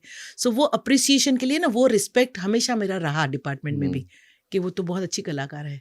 हुँ, तो उस वजह से ना फेवर नहीं मिली है, फेवर के बारे बात नहीं कर रही हूँ, पर वो रिस्पेक्ट ज़रूर मिली कि मैं जाके कहूँ सर आज मेरा शो है अहमदाबाद में, तो थोड़ा जल्दी जा सकते हैं? हाँ, हाँ, आप निकलो, कोई बात नहीं। कुछ काम हुँ। बाकी है तो बोल देना किसी को। सो ये मुझे एक एडवांटेज रहा बीइंग आर्ट। इसी से जुड़ा एक सवाल है, क्या अफ़सरी ने कलाकार को पीछे ढकेला? नहीं, कभी भी नहीं सर, मैं खुद बैलेंस करती थी इसको। हुँ, मैंने कभी भी अपने ऑफ़िस के काम में मेरा गाना सफ़र नहीं हुआ और गाने की वज़ह से मेरा ऑफ़िस सफ़र नहीं हुआ। हुँ। ये मैंने हमेशा बैलेंस किया है अपनी ज़िंदगी में, हमेशा किया है सर। चलिए अब आपकी शादी हो जाती है। डॉक्टर शांडिल्य जो हैं वो स्वास्थ्य से जुड़े हुए हैं और आप संगीत से। तो मन में एक ख़्याल आता है कि आप उनके साथ पेशे की वजह से जुड़ी या इंसान की वजह ये तो से? बड़ा बॉम्ब बॉम्ब सवाल है sir. Sir love at first site जैसा कुछ होता है ना, हुँ, वो हमारा और शैंडिल्य सर का हुआ। हुँ, और जस्ट फॉर योर इन्फॉर्मेशन कि हम कभी मिले ही नहीं थे सर शैंडिल्य सर से। लेकिन मैंने सुना था कि कोई वीरेंद्र शांडिल्य पाटिलों के घर आते हैं, क्योंकि हुँ, मैं हमेशा खेल में या ऑफिस में बिजी रहती थी। हुँ। और उन्होंने सुना था कि इनकी नहीं, पाटिल साहब की किस सिलसिले में आते थे? मतलब वो इलाज मेरे भाई, करने? हाँ अच्छा है, मेरे भाइयों के साथ जुड़े हुए थे कहीं ना कहीं वो। हुँ, तो भाइयों के मित्र थे, तो हुँ, कभी कभी आते थे तो बोलते थे आज शांडिल्य खाना खा के गए। तो मैं तो कभी मिली ही नहीं थी उनसे। हुँ, वन फाइन डे उनसे मिली। हुँ, तब मैं एक्चुअली मुझे हॉकी लगी थी उस दिन, बहुत जोर की फटकी लगी थी मुझे इधर कहीं शोल्डर पर। तो मैंने उनको बोला कि सर आज मुझे हॉकी लगी है। बोले कल हॉस्पिटल आ जाना, मैं देख लूंगा। हुँ। और मैं तो अपने रूटीन स्कर्ट में वगैरह थी और मैं तो चली गई। मैं तो अच्छा सर कल मिलेंगे, तो मैं चली गई। तो वो मैं दूसरे दिन मैं तो घर पे आके मम्मी को बोला कि मम्मी बहुत हैंडसम है यार ये तो लड़का, हम्म, पटा लो बहन के लिए, क्योंकि मेरा तो पहले से शादी ना करने का इरादा था। अच्छा, मैं हमेशा मानती थी एक लड़के से कौन शादी करेगा, क्यों? मैं खुद को लड़का मानती थी सर। अच्छा, मुझे ओके। हमेशा लगता था कि एक लड़के हम्म, से कौन शादी करेगा। शांडिली जी ने सिखाया कि तुम लड़की हो। और शांडिल्य ने शादी के बाद तो रियलाइज हुआ कि हाँ यार मैं तो लड़की हूँ। हम्म। और मुझे लड़के देखने आते थे तो माँ मुझे बोलती थी कि थोड़ी शर्मा ना। मैं कहा नहीं नहीं वो नहीं आता मुझे। तो मतलब शांडिल्य सर को मिली तब मुझे रियलाइज हम्म, हुआ कि अरे हाँ। तो मैं उन्होंने मम्मी ने पूछ लिया कैजुअली, कह रहे आपको हम्म, शादी करनी है, तो बोले हाँ तुम्हारी बड़ी बेटी से करनी है। और मेरी सर 30th मई को बात हुई और 2 जून को I was married to him. अच्छा, 3 दिन में मेरी शादी हुई है। तो चट मंगनी पट हाँ ब्याह। मतलब वो लव एट फर्स्ट साइट। तो ना मुझे ये पता था प्रोफेशन, ना उनको म्यूजिक के बारे में। हाँ मुझे स्पोर्ट्स वुमन देख के, और I don't know whether I should tell you this or not, पर वीरेन के पेरेंटल साइड से उनके फादर बहुत बचपन में गुजर गए थे। तो they have seen very bad side of मतलब घर चलाने का। तो उनको हमेशा ऐसे लगता था कि ऐसी शादी करनी चाहिए लड़की से जो अकेली दुनिया से लड़ सकती है। So I think he has seen that element in me at first sight only, कि ये लड़की बड़ी बोल्ड है। तो इसलिए शायद उनको वो लव एट फर्स्ट साइट हुआ होगा, ऐसे मुझे लगता है। नहीं, मैं वो कह रहा था कि प्यार तो आपको भी हुआ। हाँ प्यार अब मतलब आई प्रपोज रिस्पेक्ट द। किसने किया? सर प्रपोज करने का तो वक्त ही नहीं आया सर। हम्म, वो मम्मी को मैंने एक दिन पटा लिया कि है ना आज वो डॉक्टर आने वाला है घर पे, and it seems that he is in very good mood, तो जरा हम्म, पूछ लो कि छोटी से शादी करनी है क्या। तो अपन उसको फटाफट छोटी सी। छोटी से शादी करनी है क्या, अच्छा, बहन के लिए, अच्छा, हाँ। बहन की शादी करनी है। तो हम्म, मम्मी ने हिम्मत करके पूछ लिया कि देखो हमारे घर में तो 2 लड़कियां हैं, तो छोटी आपके लिए सही है, आप बोलो। बोलते हाँ छोटी अच्छी है लेकिन मुझे शादी बड़ी से करनी है। अच्छा, it was not propose, it was just happen. हाँ, और लेकिन मैंने किचन में से ऐसे पिप करके बोला नहीं मैंने हम्म, कुछ और सुना। बोलते नहीं जो सुना वो सही सुना। अच्छा, चलिए कि मज़ेदार किस्सा है एक्चुअली। दोस्तों, जब मैं वसला बहन से बातें कर रहा हूँ तो काफ़ी सारे सवाल बनाए थे उनकी स्टडी के बारे में। एक सवाल पूछता हूँ, आगे के सवालों के जवाब वो खुद ही दे देते हैं, तो मेरे 3-4 सवाल एकदम स्किप हो जाते हैं। ओ माय तो गॉड, ओ माय गॉड। एक एक बहुत थोड़ा-सा गंभीर सवाल है कि आज की वत्सला क्या ज़्यादा निडर है या ज़्यादा शांत? ज्यादा बोल्ड और ज्यादा निडर। हुँ, आज की वत्सला आज ज़्यादा की शांत है ना, या निडर? निडर, हुँ, बिल्कुल निडर। थोड़ा-सा एक्सप्लेन करें।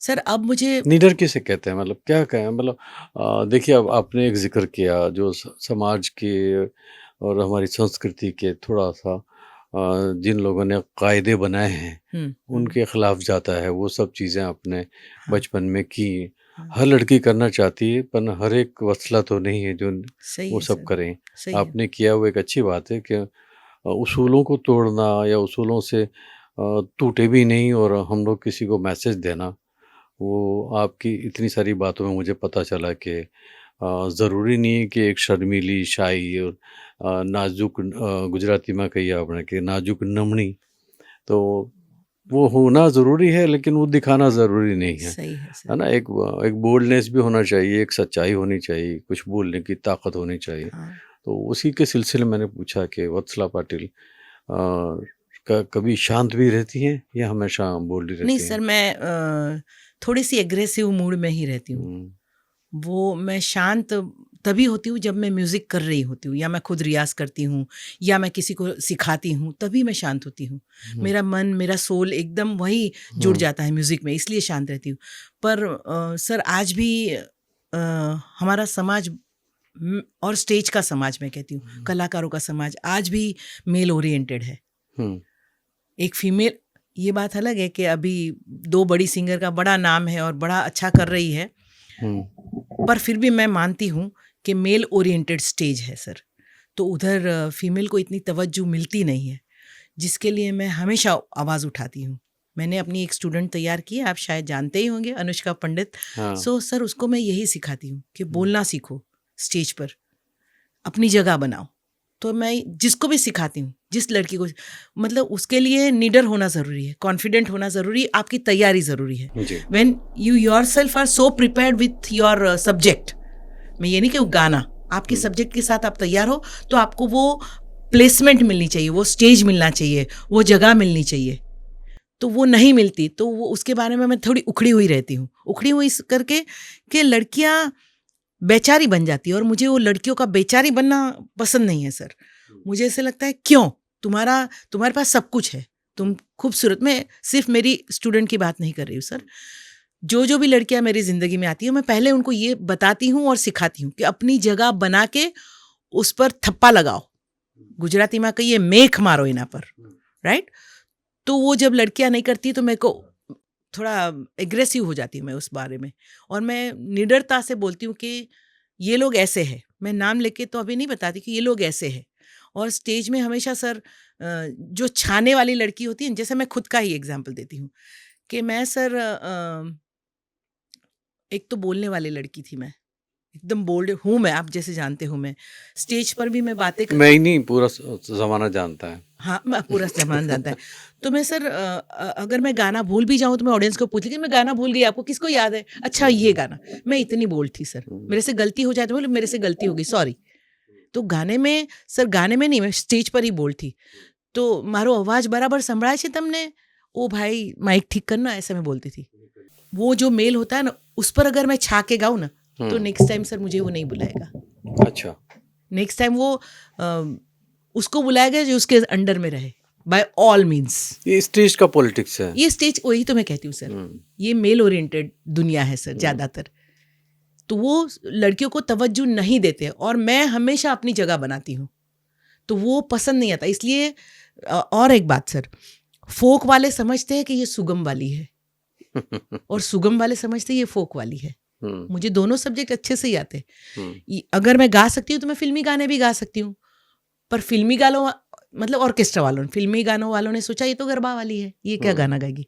अक्सर ऐसा होता है. हाँ, ऐसा होता है सर. इसलिए मुझे, आप देखो आज भी मुझे, मेरा टैग है गरबा एंड फोक सिंगिंग.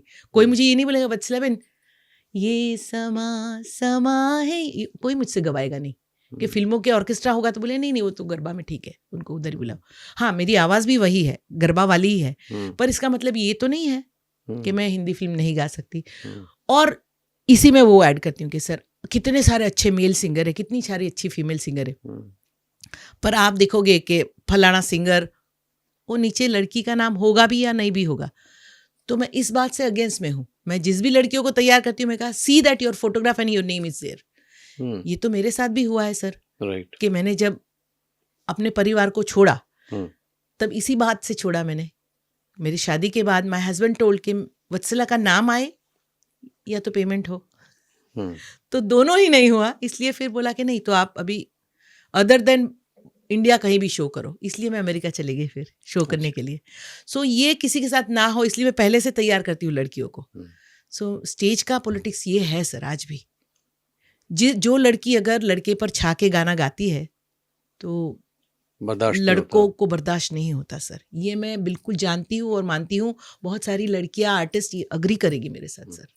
चलिए, अभी प्रोग्राम के आखिर में सर, आखिरी क्यों कर रहे हो? मुझे पसंद नहीं आ रहा है, मजा आ रहा है बात करने का. मतलब प्रोग्राम आपके साथ करते रहेंगे, ये उसका पहला पार्ट है. मैं ये पूछ रहा था कि अगर जिंदगी को एक बार फिर से शुरू करनी हो तो क्या करेंगी? 2 लाइनों में. सर, मैं हमेशा भगवान को बोलती हूँ कि हे प्रभु, मुझे या तो ऐसे पैसे वाले रिलायंस में पैदा करना कि मुझे पैसे की चिंता नहीं होगी, मुझे कंपटीशन नहीं होगा, मैं सिर्फ गाऊंगी, रियाज करूंगी और गाना गाने स्टेज पर जाऊंगी. या तो मुझे ऐसी जगह पैदा करना जहाँ शाम का खाना मिलेगा कि नहीं मिलेगा चिंता ही नहीं है, क्योंकि घर में कुछ है ही नहीं. तो मैं सिर्फ गाना गा के खुद को एंटरटेन कर पाऊँ. भगवान, मुझे फिर से जन्म देना कि मैं टोटली म्यूज़िक कर पाऊँ, और मुझे म्यूज़िक के अलावा कुछ नहीं करना है. तो मैं हमेशा भगवान को प्रेयर करती हूँ, दुआ मांगती हूँ कि प्रभु मुझे आर्टिस्ट ही बनाना, फिर हर जन्म में मैं आर्टिस्ट बन के पैदा हूँ, और मेरा आर्टिस्ट का भूख जब तक ख़त्म नहीं होता तब तक मुझे मोक्ष नहीं चाहिए. वत्सला पाटिल जी, मैं कहूँगा कि पुरुष प्रधान समाज है. इस पुरुष प्रधान समाज में आपने जो जगह बनाई है, तो जाते जाते क्या कहना चाहेंगी आज की लड़कियों को? मुझे ऐसा लगता है कहीं ना कहीं कि लड़कों के सामने हावी होके गाना या ना गाना मैटर हो सकता है, लेकिन अगर आप इतनी अच्छी सुरीली हैं, तो आपको कोई भी नहीं रोक सकता। जैसे लता मंगेशकर को नहीं रोका, जैसे अलका याग्निक को जी को नहीं रोका, वत्सला पाटिल को किसी ने नहीं रोका, रोकने के बावजूद भी। तो वो कौन-सा फ़ॉर्मूला है जो आज के संगीत के क्षेत्र में नहीं, किसी भी क्षेत्र में, आज लड़कियाँ, आप देखिए कि अभी हमने महिला क्रिकेट खिताब जीता, तो मौके तो मिल रहे हैं। सवाल ये है कि उनमें हिम्मत कैसे भरी जाए? आज भी बहुत सारी लड़कियां और महिलाएं हैं जो दब्बू किस्म की हैं या दबी रहती हैं पुरुष प्रधान समाज के अंदर पुरुषों से। तो उनको कैसे आप क्या संदेश देना चाहेंगे और क्या करें बगैर झगड़े के? मेरा हाँ, एक एक बगैर झगड़े कंडीशन के। है। मैं हाँ। One liner. हुँ, खुद को कर इतना बुलंद कि खुद खुदा तुझसे पूछे कि तेरी रज़ा क्या है? वेरी ये, गुड। हुँ, है ना? ये हुँ, एक डायलॉग है हुँ, कि बिना प्रिपेयर हुए आप स्टेज पर जाओ ही मत। गुड। पहली इम्पोर्टेंट बात कि खुद को अगर आप सोचते हो कि आपको ऑर्केस्ट्रा लाइन में जाना है, मैं तो सिर्फ गाने की बात कर रही हूँ, हुँ, तो इतने गाने तैयार करो, नए पुराने सूफी गज़ल इतनी तैयार करो कि आपकी कोई भी गाने की फरमाइश आए, you are ready with it. वो सब्जेक्ट कोई भी हो, गरबा हो, फोक डांस हो, फोक हो, पर आप खुद को इतना तैयार करो कि आपको कोई बोल ना सके। दूसरी, सर मैं इसमें बहुत ही इम्पोर्टेंट मुद्दा बता रही हूँ सर, कि आजकल की लड़कियों को ना वो ग्लैमर दिखता है सर, कि ग्लैमरस लाइफ है ना, ये ग्लैमरस वर्ल्ड हो हुँ, गया है, तो वो भूख बढ़ गई है पॉपुलैरिटी की और हुँ, ग्लैमर की। तो मुझे लगता है उसके लिए जो आप सब कुछ लुटाने के लिए तैयार होते हो ना, उससे परहेज करना ज़रूरी है सर, वेरी उससे ट्रू, बाहर आना ज़रूरी है। Very true. वो तुमको पहले ये डिसाइड करना होगा कि आपको शॉर्ट टर्म सक्सेस चाहिए या उसको टिके रहना है ना? सर शॉर्ट टर्म में आप पहुँच तो जाओगे पर टिके नहीं रहोगे, दूसरे दिन आप निकल जाओगे वहाँ से। जी, एक मकाम पर पहुँचने के लिए जितनी जितनी मेहनत करनी पड़ती है, उससे कहीं ज़्यादा मेहनत उस मकाम पर टिके रहने के लिए करनी पड़ती है। तो मुझे लगता है शॉर्ट टर्म रास्ता छोड़ के आपको अच्छे से खुद को प्रिपेयर करना चाहिए, रियाज़ करना चाहिए, गुरु बनाने चाहिए, गाइडलाइंस को फॉलो करना चाहिए, वेरी ट्रू। सामाजिक रीत से भी और इकोनॉमिक रीत से भी। अपने एक गोल को सच्ची मेहनत से ही तय करना चाहिए, शॉर्टकट नहीं लेने चाहिए सर। चलिए, मैंने बहुत कोशिश की कि एक गायिका से मैं आपको निकाल के अपनी ज़िंदगी में कुछ और बातों को करूं, लेकिन मैंने अभी तक जितनी बातें की ये पाया कि आप ज़िंदगी की सारी ज़िंदगी जो आपकी है वो गाने से ही रिलेटेड है, गायकी से रिलेटेड है। कोई ऐसा किस्सा दूर का बाहर का नहीं मैं सुन पाया या आप सुना पाई। तो संगीत में आप रची पची हैं। अब एक हमेशा ऐसा होता है कि सवाल जो होस्ट होता है वही करता रहता है। मैं आपको एक छूट देता हूँ, आज से मैं नया शुरू कर रहा हूँ। एक सवाल आप मुझसे करें। अरे ये तो बहुत डिफ़िकल्ट है सर। क्या सवाल कर सकते हैं आपसे? सर अभी नेक्स्ट टाइम आप जब भी किसी का मतलब इंटरव्यू करें, हुँ, तो थोड़े क्वेश्चन मुझसे भी ले लें सर। जी। तो आपको सिर्फ म्यूज़िक के अलावा भी, मतलब मैं म्यूज़िशियन थी इसके लिए, आप या सिंगर हूँ, उस रेफ़रेंस में ही हम बातें करते रहे। हुँ, ज़िंदगी को खुरेदने के लिए सर बहुत अलग क्वेश्चन भी पूछने चाहिए कि हुँ, आपको किसी से प्यार हुआ, या हुँ, आपको म्यूज़िक से ज़्यादा प्यार हुआ किसी हुँ, से, या ज़िंदगी से क्या एक्सपेक्टेशन थी? कहाँ आप कभी ऐसा हुआ कि कहीं फँस गए हो हुँ, या कहीं से निकल नहीं पा रहे हो, उस वक़्त आपने क्या किया? मेरे साथ भी ऐसे हुआ है सर, हम फँस गए हैं कहीं, हुँ। नहीं निकल पा रहे हैं। चलो, अभी तो मेरा जवाब यही है हुँ। और बहुत अच्छा किया। ये एक ट्रिक थी वो बात निकलवाने की। आप ये बताइए कि आपके साथ ये सब कुछ हुआ क्या? आपको जब सबसे पहला प्यार हुआ तो आप किस तरीके से आपने शुरू किया? आपने तो बहुत स्ट्रेटली बता दिया कि ऐसा था, वैसा था। लेकिन अ, शादी के पहले भी एक बहुत बड़ी ज़िंदगी होती है, हाँ, जहाँ हम बिल्कुल किसी सर। को चाहने लगते हैं हाँ, और बिल्कुल। जिसको चाहते हैं उससे शादी हो जाए, ऐसा ज़रूरी तो नहीं। हाँ, उसको एक अलग फ्रेम बना के रख सकते हैं। तो सर इतना प्यारा सवाल है सर, कि बचपन के क्रश होते हैं ना सर, हुँ। थोड़े अलग होते हैं सर, अब कि ऐसा ऐसा नहीं है, जैसे मैं और थोड़ा-सा डिटेल में आपको जानना चाहूँ कि लड़कों के साथ में ऐसे पीटती रहीं, ऐसा नहीं, पर उसमें से कुछ लड़के ऐसे भी होंगे हाँ, बिल्कुल जिनको सर। आपने समझता क्यों नहीं ऐसा करके भी मारा हो? हाँ, नहीं सर, ऐसे भी लड़के थे ना, हॉकी में भी ऐसे सर थे लड़के जो अच्छे लगते थे। पर अच्छे लगने का मतलब एक्चुअली क्या होता है वो उस वक़्त भी नहीं पता था मुझे सर, कि अच्छे लगते म्हणजे he is my boyfriend. Boyfriend मतलब क्या? एग्ज़ैक्टली आप क्या करोगे बॉयफ्रेंड के साथ? पिक्चर देखने जाओगे या शाम को घूमने जाओगे हाथ में हाथ डाल के, या ऐसा क्या था? क्योंकि वो सर, वो सिनेरियो मेरी ज़िंदगी से बहुत परे था बिकॉज़ ऑफ अन्ना पाटिल। मैं किसी भी कोने में चली जाऊँ, माय फेस इज़ नोन कि अन्ना पाटिल की साहब लड़की उधर थी। पाटिल साहब से सब डरते थे। सब डरते थे, लेकिन सब एक डरते थे। एक बात तो है ना वत्सला जी, चलिए आपने थोड़ा मुझे खोला है तो ज़िंदगी में ऐसे लम्हात तो आते हैं कि हम जिसको बहुत चाहते हैं। सर मैं ना अपने प्रोफ़ेसर को बहुत प्यार करती थी। तो मैं इसीलिए बहुत सिंसियर भी थी। पढ़ती थी मैं 4 ही महीने, बिकॉज़ बाकी के महीने में खेलती थी। पर पढ़ते-पढ़ते जैसे बहुत सारा मैंने स्टडी किया और फिर मैं नोट बना के लेके गई। तो मैं क्या थोड़ा पर्सनल जाती थी सर के पास कि सर मैंने ये किया है, आप ज़रा देख लो ना। तो उसमें मुझे वो सर पसंद ही थे। तो I was looking for a chance to meet him and बात करूँ मैं। तो मैं जाती थी तो सर फिर देखते थे कि हाँ, ये नोट्स ठीक है, आपने ये तैयार कर लिया, ये सब पढ़ लिया? मैंने कहा हाँ सर, पढ़ लिया। तो मैं उनका रुमाल चुरा लेती थी। तो हाँ, मैंने रुमाल ऐसे पोंछा और फिर वापस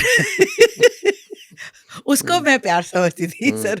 और मैं इतनी सर शायद बोली नहीं, पर उसमें भी मैं प्राउड लेती थी, अपने फ्रेंड्स को बोलती आज मैंने सर के रुमाल से अपना मुंह पोंछा और वापस रख दिया, उनको तो पता भी नहीं चलेगा मैंने उनका सो ये भी क्रश था मेरा सर उनके लिए कि मैंने उनका रुमाल लिया, उनके साथ 5 मिनट खड़ी रही, बातें की। या फिर जैसे हॉकी में थे मेरे दोस्त, तो मैं इनवेरिएबली उनको अटैक करने जाऊंगी, जबकि लड़के कितने एग्रेसिव होते हैं ना सर। राइट। तो मैं उनके साथ भिड़ने जाऊंगी मैं। एक बार मैं भिड़ भी गई सर ऐसा, और मैं गिर गई। हम दोनों सर 3 दिन के बाद रियलाइज हुआ कि वो उस दिन जो टकराए थे वो आज होश आया है, इतने जोर से टकराए थे हम। सो ऐसा भी हुआ है सर। चलो उनके साथ पिक्चर देखने चले गए सर। मैं हॉस्टल से सीढ़ी लगा के नीचे उतर के लड़कियों को और लड़कों को पिक्चर देखने ले जाती थी सर। हाँ, और लड़कों को मैं इतना टीज करती थी सर कि वो बोलते थे एक दूसरे के आज ये लड़की बाहर निकलेगी, इसको उठा के ले जाएंगे। तो मैं उनके सामने जाती थी कि चल मैं आगे, उठा ले जा मुझे, चल देखो तेरे में कितना दम है। सो ये सब मैंने नाटक किए हैं सर। मैं हॉस्टल में भी बहुत बदमाशी करती थी सर। नहीं लेकिन आपकी कोई भी बात सीरियस हो या गंभीर हो, आके तो टिक जाती है वहीं पे, मतलब लड़ाई पे, या आपका जो एक मिजाज था। मैं ये चाह रहा हूँ कि आप वो बताएं जिसके लिए आप कभी गंभीर हुई हो।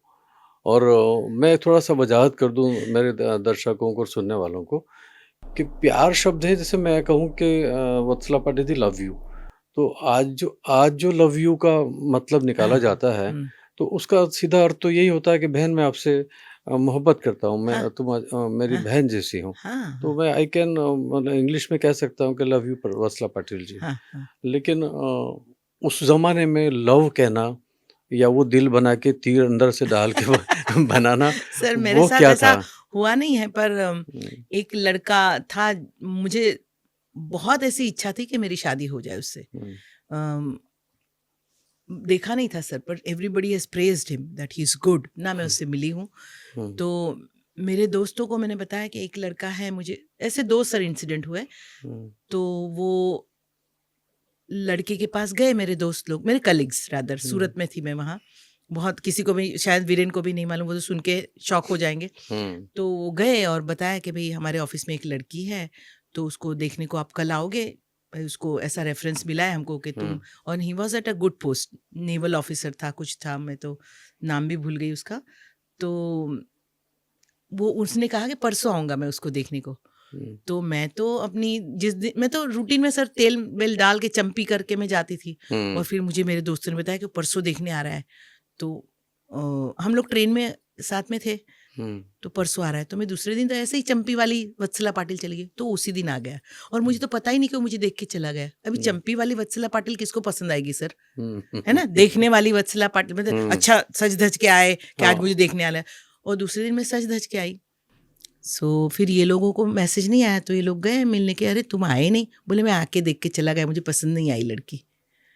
तो मुझे बहुत, उनको भी बुरा लगा, मुझे भी बुरा लगा कि अरे तुमने तो बोला था परसों आए। मैं तो रूटीन अपना पंजाबी ड्रेस में, मैं पंजाबी ड्रेस ही पहनती थी, और वो चंपी वंपी करके चोटी तेल वेल चप्पट बांध के गई हो, तो वो वत्सला पाटिल और मेकअप वाली वत्सला पाटिल में फ़र्क तो होगा ना सर। तो उनको बहुत बुरा लगा, मुझे भी बुरा लगा।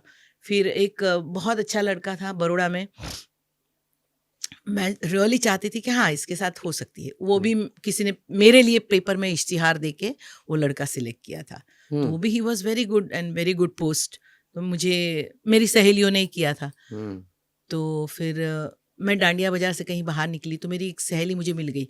मैंने कहा ये कोई प्रपोज़ल आया है और पता नहीं क्या है, मतलब ये बहुत पर्सनल बात है। हुँ, तो फिर बोला हाँ, हाँ, अच्छा लड़का है वो तो हमारे एरिया में ही रहता है, ये हुँ, वो बोल के वो तो चली गई। हुँ, फिर वो 4-5 दिन उसका भी मैसेज नहीं आया। हुँ, तो फिर मेरे एक टीचर का वो स्टूडेंट था, मेरे एक हुँ, टीचर है, तो उनका एक स्टूडेंट था। तो मैंने उनको बताया कि ऐसा कोई लड़का था, आया था। बोले, "अरे! तो मेरा स्टूडेंट है, मैं पूछ लूँगा।" तो फिर मेरे टीचर गए कि तूने ये वत्सला का प्रपोज़ल आया था, फिर क्यों? बहुत अच्छी लड़की है। तो हुँ, फिर उन्होंने एक लेटर निकाल के दिया कि देखो वत्सला के लिए मुझे ये लेटर आया है। आज हुँ। भी मेरे पास वो लेटर है सर। अच्छा। उसमें लिखा हुआ था कि आप वत्सला पाटिल से शादी करने जा रहे हो, उसका कुछ अफ़ेयर चल रहा है और उसने मुझे बोला है कि वो आपसे इंटरेस्टेड नहीं है शादी करने में। ऐसे करके उसी सहेली ने लिखा था वो लेटर जो मुझे डांडिया बाज़ार में ओह माय बाहर गॉड! मिली थी। हुँ, तो फिर मैंने सोचा कि अरे यार! ऐसे कैसे हो गया? हुँ, और मेरा सच में किसी के साथ अफ़ेयर नहीं था। तो बोले, हुँ, "नहीं-नहीं, वो लड़की तो बहुत सीधी है, ऐसा कुछ नहीं है उसका।" हुँ, बोले, "लेकिन ये तो मुझे लेटर ही आया है।" फिर उस सर ने वो लेटर ले लिया और मुझे लाके दिया वो लेटर कि ये ओके। लेटर उस किसी ने लिखा था इसलिए he didn't call you back and he did not. तब तक उसका एंगेजमेंट या शादी तय हो गई थी। मतलब ऐसे भी दोस्त हाँ। होते हैं जब दुश्मनों हाँ, की हाँ, ज़रूरत नहीं वो है। तो दोस्त भी नहीं थी, वो उसकी पड़ोसन थी, शायद वो उसको प्यार कर रही थी। अच्छा। तो उसको लगा था कि मेरे साथ उसके साथ शादी करेगा। तो तो उनके साथ हो वो गई। तो उसकी तो शादी हुई नहीं, ना मेरी होने दी उसके हुँ, साथ। ऐसे भी किस्से हुए सर। हुँ। तो ऐसा नहीं होता है, कभी-कभी अनकही बातें भी सुलझ जाती है और सुलझी हुई बातें ही अनकही रह जाती है सर। लेकिन अब एक इस सारी कहानी में इतने बड़ी बातों में हुँ, एक चीज़ हम लोग कहीं न कहीं मिस कर रहे हैं कि आज वत्सला पाटिल का जो भी वजूद है वो अपने पेरेंट्स के लिए है। हुँ। पेरेंट्स हमारे लिए जन्म देते हैं और हम उनका नाम रोशन करते हैं। आज तो पाटिल साहब नहीं है। वालदेन और आपके नहीं है तो क्या कभी याद आते हैं वो? मुझे दादा बहुत याद आता है सर, विक्रम हुँ, दादा। मुझे उसकी हर म्यूज़िकल बात याद आती है, तो मैं थोड़ी इमोशनल हो जाती हूँ। मैं दादा के बारे में कम बात करती हूँ, हुँ।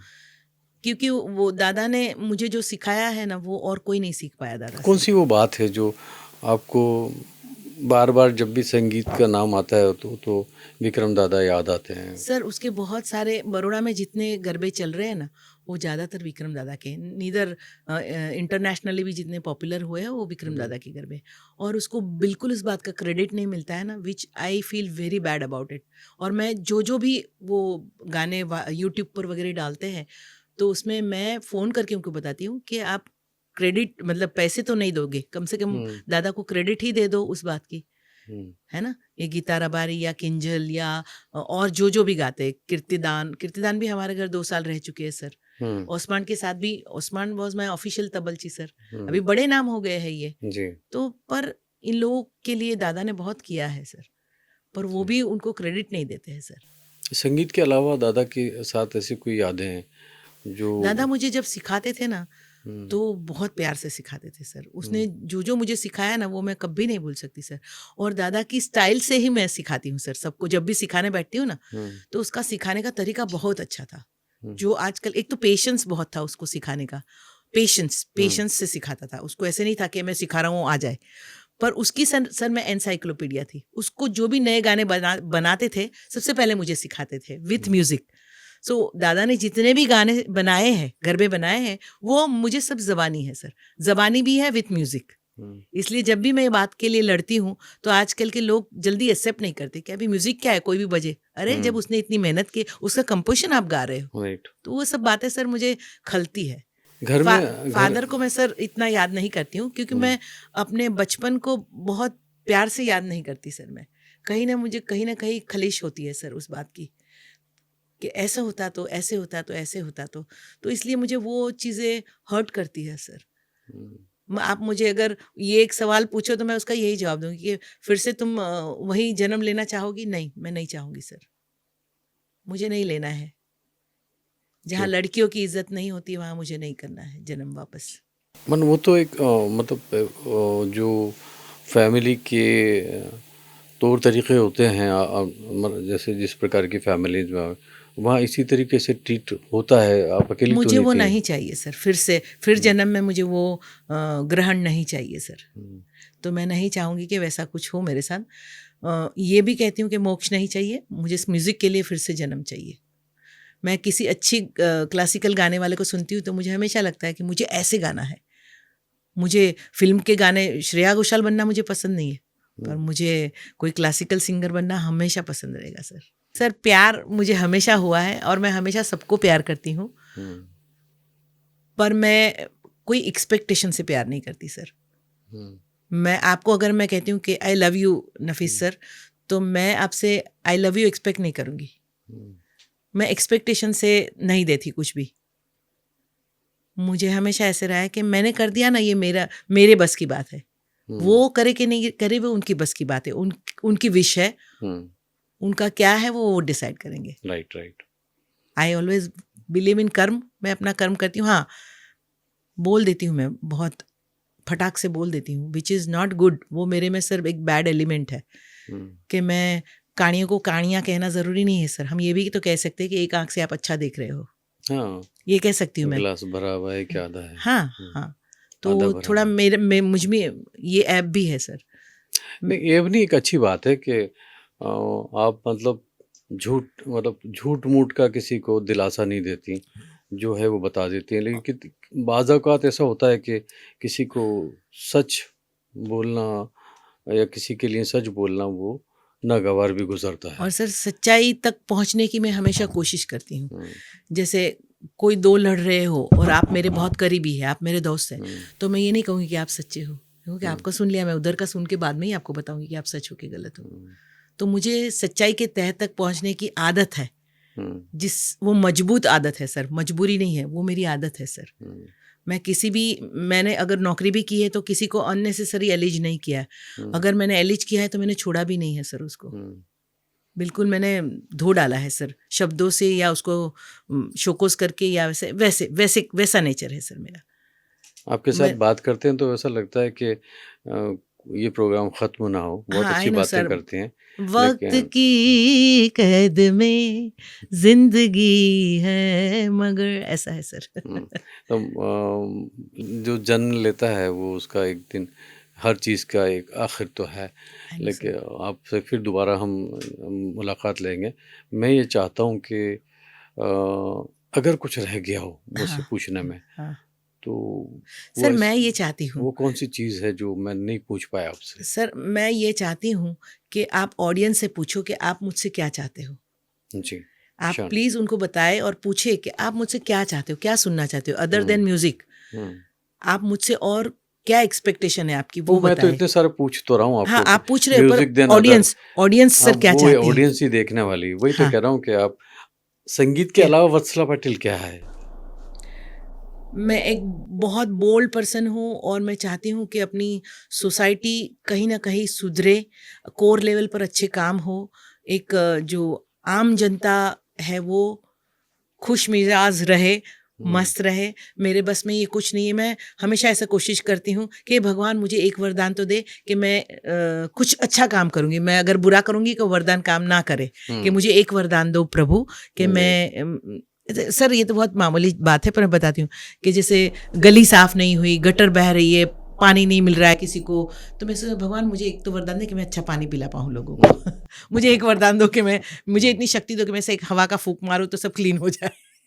ऐसे हुँ। पागल जैसा सब सोचते हैं। एक चीज़ रह गई हमारी बातचीत के अंदर, वो आपका फैमिली। हाँ, शांडिल्य साहब के साथ में आपका रहना किस तरीके से, उनकी क्या चीज़ पसंद है, क्या चीज़ पसंद नहीं है? आपके एक बेटे भी हैं, वो क्या कर रहे हैं वो भी बताइए, ताकि हमारे कार्यक्रम देखने वालों को वत्सला पाटिल का पूरा एक संगीत से तो जुड़ी हैं ही आप, लेकिन ये भी पता चले। Sir doctor Shandilya is a very very humble, caring and बहुत स्वीट पर्सन है सर। मैं हमेशा कहती हूँ कि मुझे जानने वाले अगर मेरे हस्बैंड को जान ले तो मुझसे ज़्यादा प्यार उन्हीं को मिलेगा सर। और वो हमेशा मेरे जो आप उनको परेशान भी झगड़ालू करती हैं, झगड़ालू स्वभाव है ना, आप उनको झगड़ालू परेशान स्वभाव। करती हैं और उसमें मज़ा लेती हैं। सर मैं नहीं करती, आपने प्लीज़ प्लीज़। एक इंटरव्यू में कहा था कि उसको देर तक मतलब अब याद करें? मैं क्यों याद करूँगा? आपने कहा था एक मर्तबा कि नहीं शांडिल्य सर, मैं ही झगड़ा शांडिल्य मुझसे ही शुरू होता है sir, hmm. But he is very loving नहीं, एक एंड केयरिंग सरप्राइज़ आपने पर्सन। दिया था उनको शुरुआत में और वो बेचारे बड़े बेहद परेशान थे, वो क्या था? सर अभी तो मुझे याद नहीं रहेगा। नहीं, ज़िन आपने उनके सरप्राइज़ के लिए कुछ ऐसी गिफ्ट वगैरह ला के दी थी सर ऐसा मैं शादी बहुत सारे सरप्राइज़ेज़ देती हूँ। एक हुँ, बार मैंने पूरी ग़ज़ल उनको जो गाने पसंद है, वो मैंने अपनी वो आवाज़ में रिकॉर्ड कैसेट्स भर करके के दिया था आपने हाँ। सब गानों का उसको मैंने उनको। बाकायदा रिकॉर्डिंग किया और हुँ, रात को 12 बजे मोमबत्ती लेके उनके पास आई हुँ, और मैंने बोला चलो भी ये सीडी डालो और सुनो मैंने क्या लिखा है। हुँ, तो उसमें उनका बर्थडे विश था और फिर मैंने उनके पसंदीदा गाने। तो हुँ। ही सो स्वीट सर, उनके आँखों में आँसू आ गए कि इतना तूने मेहनत किया, क्योंकि मैं सुबह से रात तक उनको रिकॉर्डिंग रिकॉर्डिंग किया और रात को 12 बजे से पहले आई कम विद द ट्रे, है ना? बड़े खुश होते थे। ही ना इज़ वेरी लविंग सर। मुझे वो डायलॉग याद है जब अगर उतना काट के अखबार में डाला जाए कि शांडिल्य को रोता देखा तो मुझे अच्छा लगा। लेकिन सेक सर मैं सच में कहती हूँ कि वीरेन जैसे कोऑपरेटिव हस्बैंड मिलना तो बहुत नसीब की बात है, क्योंकि मैं ऐसे दंगल परिवार से हूँ जिसमें इतना इतने माइल्ड और इतने केयरिंग पर्सन मिलना थोड़ा डिफिकल्ट है सर। और मेरी ज्ञाति में तो सर बहुत लोगों ने मुझे इसीलिए रिजेक्ट किया, ये सोच के कि इसको खाना बनाना नहीं आता होगा, ये ऐसी लड़कों वाली है, ये तो घूंघट घूंघट तो मैं आज भी करने के लिए परहेज करती हूँ सर। घूंघट किस बात का करने का? हाँ, किसी को रिस्पेक्ट दे रही हूँ और मैं सर पे भगवान को रिस्पेक्ट देती हूँ मैं सर पे उड़ के। हुँ, पर मैं तो भगवान को भी बोलती हूँ आप मेरे माँ-बाप हो और माँ-बाप से क्यों घूंघट करने का भाई, वेरी ट्रू। है ना? तो हुँ, मैं तो अपनी सासू माँ को कहती हूँ मैं आपके रिस्पेक्ट के लिए थोड़ी देर घूंघट मतलब सर पे ले लूँगी, पर मैं घूंघट नहीं करूँगी। ये तो मेरे माँ-बाप है, मेरे हुँ, मेरे माँ-बाप है, उसके सामने कैसा घूंघट? मेरे ट्रू। भगवान के सामने तो मैं खुली किताब हूँ हुँ। एकदम। तो मैं चलिए ऐसी थोड़ी है। अब तो अपन इस कार्यक्रम को विराम दें बिल्कुल दे सर। और एक अच्छा सुरीला गाना जो अभी आपने बीच में गा के बताया था कि मैं गर्भा वाली हूँ, हुँ, हुँ। मगर मैं गाने भी गा सकती हूँ, वो एक 2 लाइन तो मुझे कह दें तो फिर सर वो खत्म। मुझे ये गाने तो मैं बहुत गा सकती हूँ, पर मुझे अभी आपके लिए 2 लाइन गाने को जी, प्लीज़। दिल करता है सर। हुँ, मुस्कुराने की वजह तुम हो, गुनगुनाने की वजह तुम हो, जिया जाए ना जाए ना जाए ना वीएनएम परिवार के बिना, थैंक यू नफीस सो भाई मच, आपके बिना, thank you so much. Gayatri आपके बिना। सर आप मेरा परिवार हो, कहीं ना कहीं मैं आपसे बहुत प्यार से जुड़ी हुई हूँ, इसलिए मैं कहीं भी रहती हूँ पर आपको और गायत्री को और वीएनएम परिवार को हमेशा याद करती हूँ सर। बहुत शुक्रिया वत्सला जी, आपने इतना समय हमारे लिए निकाला और हमारे सुनने वालों और देखने वालों को क्योंकि ये बातें अनलिमिटेड का कार्यक्रम है, इसको हमने पॉडकास्ट नाम दिया है, तो हाँ, लोग सुनेंगे भी और देखेंगे भी। बिल्कुल सर। आप हमारे स्टूडियो में आई, बहुत शुक्रिया, थैंक यू बहुत सो मच। नमस्कार, नमस्कार आपको भी।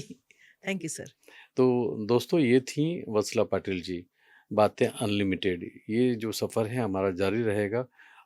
फिर बहुत जल्दी आपसे मुलाकात करूँगा एक नए मेहमान के साथ में और उनसे करेंगे दिल की बातें, बातें अनलिमिटेड, अनकही अनसुनी ज़िंदगी की कहानियाँ।